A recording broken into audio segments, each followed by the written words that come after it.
கேட்டதை கொடுக்கும் அபிஜித் நட்சத்திர வழிபாடு இந்த மாதம் டிசம்பர் மாதம் வந்தாச்சு. டிசம்பர் 23ஆம் தேதி செவ்வாய்க்கிழமை வருது. இது நம்ம மார்கழி மாதம் பிரம்ம முகூர்த்தத்தில் எந்திரிச்சு பூஜை பண்ணுங்க அப்படின்னு சொல்லி நம்ம சொல்லிட்டு இருக்கோம். ஆனால் அந்த மாதிரி பண்ண முடியாதவங்க அட்லீஸ்ட் இந்த அபிஜித் நட்சத்திரம் நம்மளுக்கு பிரம்ம முகூர்த்தம் முடிஞ்சு வருது. ஆனால் அதிகாலை வரதுனால இது உங்களுக்கு இன்னுமே ரொம்ப பவர்ஃபுல்லாக இருக்கும். உங்களுடைய டிசையர்ஸ், அதாவது உங்களுடைய ஒரே ஒரு நியாயமான கோரிக்கை, உங்களுக்கு என்ன இப்போ உடனே வேணும், ஒரு வேலை வேணும், வெற்றிக்கான ஒரு வழிபாடுனே சொல்லலாம். ஸோ அபிஜித் நட்சத்திரம் அப்படின்னாலே வெற்றி தான்.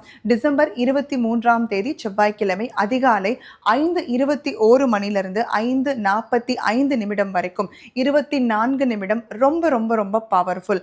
மறக்காம இந்த 24 நிமிடம் ஒரு நாழிகை 2 அகல் விளக்கு நெய் விளக்கு ஏற்றி நீங்கள் வீட்டில் வச்சு பூ வச்சு தயவு செய்து சாமி கும்பிடுங்க. குளிச்சுட்டு சாமி கும்பிடுங்க.